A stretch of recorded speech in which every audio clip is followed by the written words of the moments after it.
That thing pinches me every time. Me too. You could probably put it on the ground. It'd be just as easy. It's not like you're gonna hurt that thing.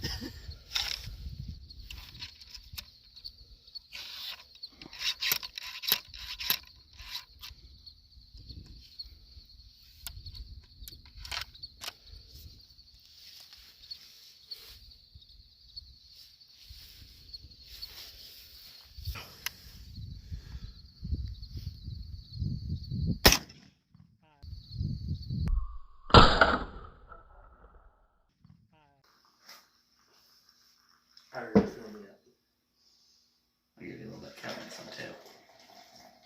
Yeah, save some for the cameraman. Where's your cut? Well, he can have some later. He's filming. Oh, there you go. We'll pour one out for the cameraman here and let him drink it when he's done. Now it's right in front of the gun. Okay, I'll move it. Oh, there he goes. And by the way, when we say cameraman, we mean Caleb. He hates it whenever I say cameraman. It makes me feel all sad. How about cameraman Garrett? Yeah, well, there's that one too. Alright. Well, you want to... This is our first time to do a review like this. Eric and Chad look so comfortable when they do their indoor reviews, we thought we'd try one. You don't have to pan all over the room. It's not in the best situation everywhere. Yeah. The house is under construction. Anyway, we are in the process of making a studio with a little better lighting. I apologize for the light we have here in the kitchen. But what we're doing is we're just, we ran out of daylight filming this gun. It's the first time that's happened since we've been YouTubing. Mm-hmm. So we brought it in, had a cup of coffee. Just thought we would talk about this gun. What's your thoughts on it? 11 bang bang. Well, besides burning my mouth because my coffee's too hot and I haven't let it cool off yet.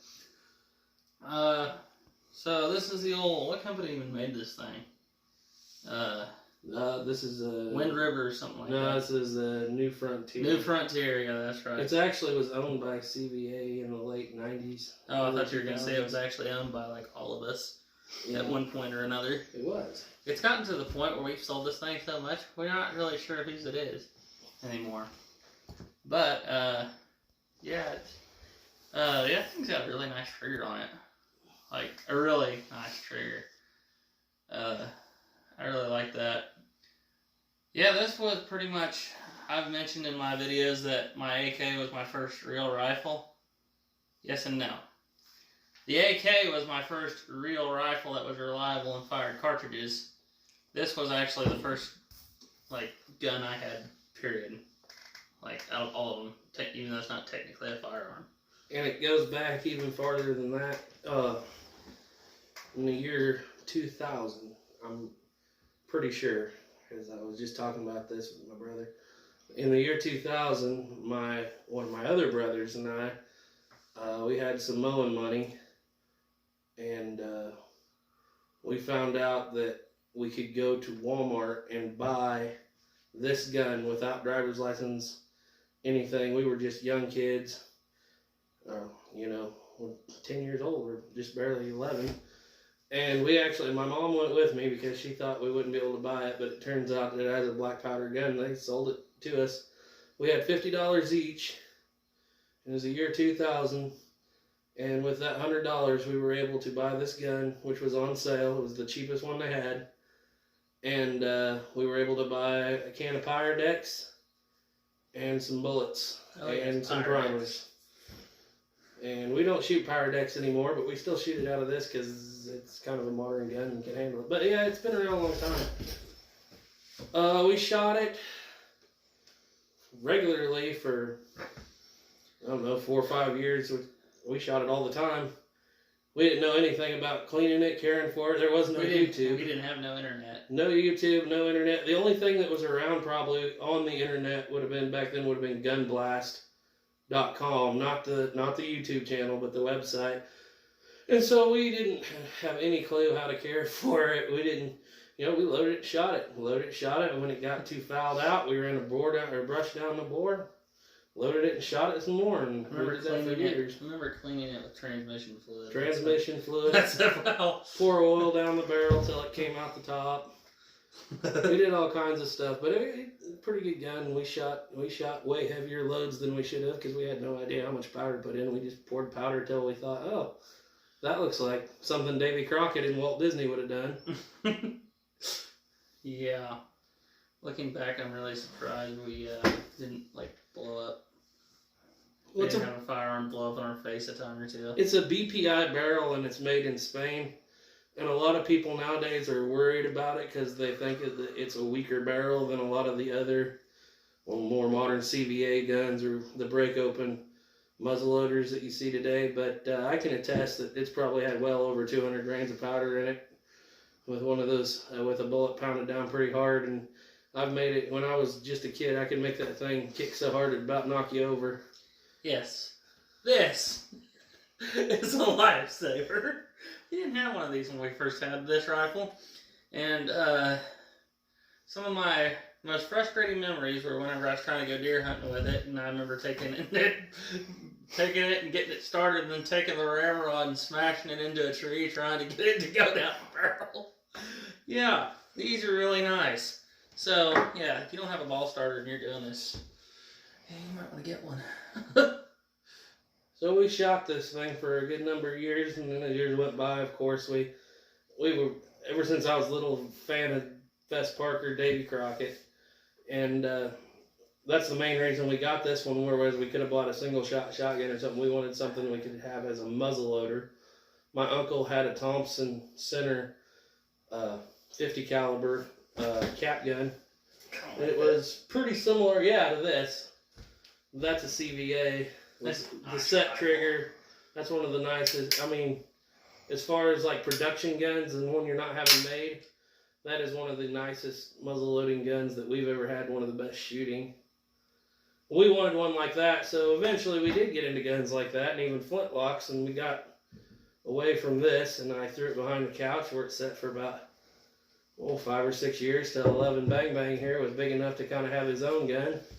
And he dug it out from behind the couch, and it didn't have any sights on it, and it didn't have a butt plate. I had 22 sights on it. And it didn't have the bolt handle. It had been missing. I just usually stuck a pin or something in there to cock it. I put a stick in the side of it. And he put on his sights off of a 22. He was probably 11 years old or so, and we went deer hunting with it, and there was no one else in the pasture but us, but he shot across the pasture at a deer and wound up hitting about 15 feet high and 12 feet to the right and shot the leg out of a deer stand that was across the pasture. Oh, yeah. And there was lots of sadness. You were telling me not to shoot because we were going to let the other guy shoot. It's like, hold your fire, and here I come with this thing. Or I should say, because I was already halfway back. After he shot the foot out of that deer stand, I kind of took it away from him, and he was just a kid, and he was sad, and he took it home, stuck it behind the couch, and didn't clean it, and that's where it sat until it sat there for about 15 years until 3 days ago, when I dug it out from behind the couch, and I said, let's do something with this thing. And so it was in bad shape. It was rusted. What you couldn't tell was I had put some penetrating oil down the barrel in the past because that breech plug was stuck in there. And we cleaned and brushed and acetoned the barrel, took all the paint off of it, sanded it. We wound up making a bolt handle out of an actual bolt. We just rounded the head off, cut it, and you'll see all that. We have a refinished video on this coming up. But, yeah, actually it shoots pretty well. I mean, right now this sight's shooting way high. I'd probably go back to an iron sights with it. Yeah. Either that or get a better mount. That's kind of a modified mount we put on there. It's supposed to be for a key mod. But we drilled her out and slapped her on there. And the screw holes for the butt plate were stripped out, so I couldn't put anything back in, just a plastic stock, so I just went and got a limb saver. I wanted to make sure it wasn't going to fall off, so I tightened them down really good. I remember doing that. Well, we got a limb saver on there, and really does help with the recoil, because it looks like this gun kicks hard, but when you're shooting it doesn't push. It just pushes. It just pushes against you, and we're loading roughly 100 grains of Pyrodex in there. Yeah. And it still it recoils, but that limb saver helps a lot. Old Pyrodex. Yeah. I was like, I shot that stuff and I come out of there and I remember I was like, now I remember what it was like shooting Pyrodex, because that stuff gets in your lungs and you can just taste it. But as far as these go, these are great rifles if you're, shall we say, wanting to cheat the system for muzzleloading. Yeah. Because it takes everything about muzzleloading season and kind of throws it out, makes it rifle season, because it shoots just like a rifle. Yeah. It's just as fast. Whereas if you take like this old Spanish gun here, it has a really small drum. As a matter of fact, we broke the ramrod, so we're using a dowel rod there on this cap gun. And has a really small drum, really small amount of fire gets through there, and it has a long lock time, which is kind of what I say that thing. that's kind of what muzzleloading season's all about, right? Oh yeah. Making it a handy cap, making it a little harder, using a cap gun or a flint gun is really hard to hunt with. But yeah, if you're wanting to cheat the system and just get you another deer, I would say go with one of these inlines. These are really hard to load without the tool. When they're like this with a straight inline, they have a tool. You put the 209 primer in there. If you're going to get one, this is the cheapest version you could probably get nowadays. It's called the CVA Buckhorn, I believe. But if you're going to get one now, you can get one of those break open ones. It's really easy to put the primer in, and that makes it even that much easier. So yeah, if you want to cheat the system and get a deer fast, this is the way to go. But if you really want to know what muzzleloading season's all about, get you one of these. That one shoots good. It'll make it a little more difficult just on lock time, but this one has a set trigger. We'll do a review on this one pretty quick. But that one is taking a squirrel out of a tree at about 150 yards. Hasn't it, Caleb? Old Caleb, the cameraman over there, he smoked a squirrel. He's like, hey guys, watch this. And just drew down on a squirrel in a tree about 150 yards and set that back trigger and fired. And a second later, we see a squirrel top flying out of a tree, and Caleb had about the same shock look that we all did. now that old Spanish gun there, that's a horse of a different color. It don't always. You got to know what you're doing when you pull the trigger on that thing. It's got a long lock time and it's not nearly as accurate. But it is very faithful as far as having the full length stock. And it's a nice looking gun. Yeah. But it takes a lot of practice. It feels nice. It really feels nice. I like to feel that. Huh. What kind of coffee are we drinking today, 11 Bang Bang? You didn't even Just put it out call on the me table. Ethan. Just call me Ethan. Oh, Ethan with 11 Bang Bang. I'm drinking some You gotta black cover that and cover up that beautiful rifle. Yeah. Got a little AK espresso black rifle coffee. You Brings back lots of good memories. tell them a little bit about what we did for paint. Just Rust-Oleum. We cleaned it up with some acetone, and we roughed her up and painted her with some Rust-Oleum camouflage paint, and it'll wear off eventually, but you know, that's just part of the game. So yeah, that's what we painted her with. Like I said, we don't ever shoot Pyrodex out of the flintlock, especially the ones, military heritage guns with the Polished steel. Because that stuff will stain it fast and it never clean up good. Mm-hmm. But that's Pyrodex is made for guns. I honestly think it's made for guns like this. Yeah, it is. And it works well in them. And it doesn't really matter because you're going to clean it anyway. And once you pull the breech plug out, you can clean it basically like a single shot shotgun. And it's fairly easy to clean. Mm-hmm. So, any other thoughts? No, not really. All you guys going out there to go deer hunting with your black powder rifles, good luck. Have fun. Thank you for watching.